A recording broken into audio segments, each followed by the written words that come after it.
Hello mga palaboy, welcome back to my YouTube video. Ngayon, ipe-present ko sa inyo itong 2024 Triton GLS 4x2 automatic.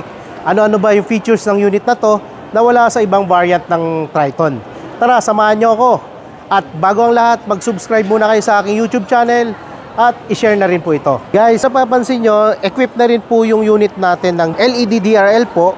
Tapos, equipped na rin siya ng LED fog lamps. Tapos mamaya papailawin ko yung kanyang headlight po. Naka LED headlamps na rin po siya. Yan po yung low beam niya. Tapos ipapakita ko naman yung high beam. Yan. Guys, yung unit na to, equipped na rin po siya ng auto lighting system. Kaya kapag dumaan kayo sa madilim na lugar, automatic iilaw na rin siya. At equipped na rin po siya ng rain sensor po. Kapag umulan or malakas yung ulan, automatic magwa-wipe na rin po yung kanyang mga wiper po. Guys, kung napapansin nyo, ito, napakaganda ng likod ng Triton natin. Napaka-bulky siya tignan. At papakita ko sa inyo kung saan nakalocate yung reverse camera niya. Yung reverse camera niya, mataas na yung location. Nandito na sa kanyang tailgate. Pero yung tailgate natin, nalalak natin siya. And nalalak po gamit yung susi. Ito po. Pwede natin siya i-lock or i-unlock para hindi mo mabuksan ng mga loko-loko. Yung Triton GLS natin, equipped na siya ng sports bar po. Ito po siya. Yung gulong ng Triton natin, 18-inch alloy rims na siya. Tapos yung brake system niya, sa likod, naka-drum brake siya. At yung sa harapan niya, naka-ventilated disc brakes naman. Ito po yung mga control sa pintuan, sa driver side. Nandito po yung button para ma-fold natin yung side mirrors. At ito naman yung dalawang button na to para ma-adjust natin kung anong side or kung anong salamin po yung i-adjust natin para itaas or ibaba at ikaliwa kanan po kung anong certain adjustment yung gagawin natin sa side mirror. Tapos nandito naman yung central door lock button nya para ma-lock and unlock natin yung mga pintuan. Then automatic baba at taas po yung bintana po sa driver side lang po. At kung gusto natin i-lock at hindi magamit ng mga pasahero natin yung mga bintana, pwede natin to pindutin. Yung ano natin, unit natin, pwede natin i-adjust yung upuan niya gamit yung mga lever na to. Itong lever na to, para ma-adjust natin yung height, gagawin lang natin, parang ipapump lang natin siya para bumaba. Then pump up para umangat yung upuan. Tapos kung gusto natin i-recline yung upuan, ito naman yung lever na to. Tapos meron tayong hatakin dito sa ilalim para ma-adjust natin paabante or paatras yung kanyang upuan. Then may lever din siya sa steering wheel para mababa natin or maitaas. At pwede natin hatakin palapit or palayo yung manibela po. Yan yung adjustment ng kanyang upuan sa yung steering wheel. Guys, yung unit na to, equipped na rin siya ng headlight leveler po. In case po na may karga tayong load sa likod, syempre yung unit, yung sasakyan natin, magbabago ng angle yan. Tutungo po siya. Kaya yung headlight natin, tataas po yung tutok. Pwede yun natin gamitin to, itong leveler na tong switch na to, para ma-adjust natin yung tutok ng ilaw niya. Para bumaba siya or tumaas pa po. Guys, papakita ko naman sa inyo kung ano yung itsura ng steering wheel niya at kung ano yung mga controls na meron dito. So guys, ito yung itsura ng steering wheel natin. Naka 4-spoke po siya. At kung napapansin nyo, napaka ano niya, may similarity siya sa steering wheel ng iconic sports car ng Mitsubishi, yung Evo. So ayan siya, ito yung itsura niya. Napakaganda at saka napaka sarap gamitin. At meron din po siyang thumb rest para hindi ko kayo mangalay habang naglo-long drive kayo. Dito tayo sa left side ng steering wheel ng unit natin. Kung napapansin nyo, nandito yung control para sa kanyang audio steering remote. Ito siya. Control para sa volume. Itong dalawang to. At para naman sa track, ito naman po. Excuse me. Yan. Tapos, meron din tayong control dito. Kung napapansin nyo, itong portion na to, ito naman yung gagamitin natin para ma-modify natin yung multi-information display. information display menu sa ating sasakyan. Ayan. Kung gusto ko papuntahin sa setting, pipindutin ko lang tong roller na to para ma-adjust natin. And then, kung may ililipat tayo na menu, ito ang gagamitin natin na button, yung left, right na to. Ayan. Sa mga susunod kong video, i-discuss ko sa inyo lahat kung ano-ano yung mga pwede natin mabago sa kanyang sa kanyang multi-information display setting po. Lahat ng Triton natin, equipped siya ng cruise control. Ito po. Tapos, meron din tayong hands-free button dito sa baba. Tapos may command button, may voice command button din yan.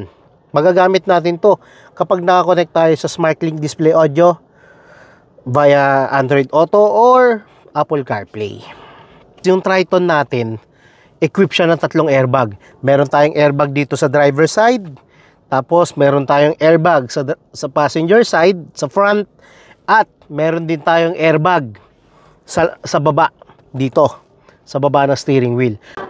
Mga kapalaboy, sa natin, sa front passenger side natin, pag binuksan natin yung pintuan doon, makikita natin dito sa gilid ng dashboard niya yung airbag cut-off switch.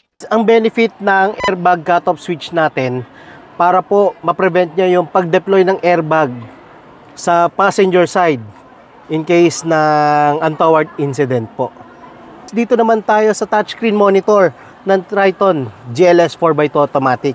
Kung napapansin nyo guys, malaki na ho yung kanyang touchscreen monitor.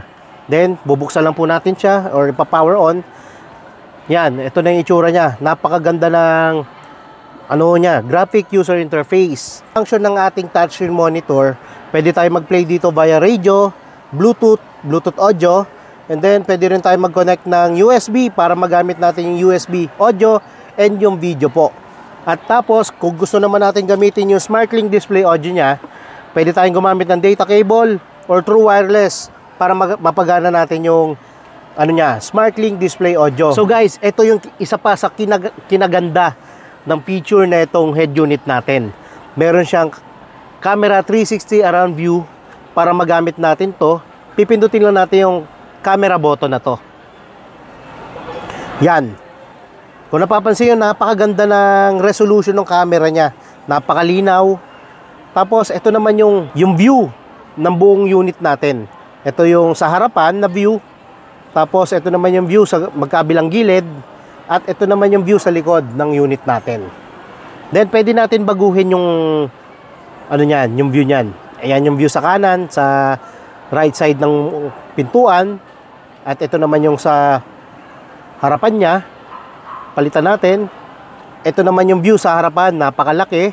At kung ililiko natin yung manibela niya, babago rin yung alignment nung natin yan. Yung green, mag-yellow yan. Makikita natin kung saan papunta yung sasakyan natin. Tapos yan, babalik na ho siya sa home menu po. Tapos, etong unit na to, equipped na rin siya ng navigation map. Kung sakali po may lugar tayo na gustong puntahan, wala tayong internet connection or hindi natin magamit yung Spotify, yung Waze o kaya yung Google Map, pwede natin magamit itong navigation map na to. Gagamitin nyo lang or pipindutin nyo lang tong POI, tapos hanapin nyo yung lugar na gusto nyo puntahan dyan or yung city. So guys, dito naman tayo sa aircon control ng ating Triton GLS. Kung napapansin nyo, may sync button siya dito. Ibig sabihin po niyan, naka dual zone auto climate control po yung kanyang aircon. Syempre, dalawa po yung yung setting or yung adjustment para sa temperature. Etong side na to, magagamit natin yung toggle switch na to para ma-adjust natin yung temperature sa driver side. At itong toggle switch naman na to, magagamit natin para ma-adjust naman natin yung temperature sa passenger side.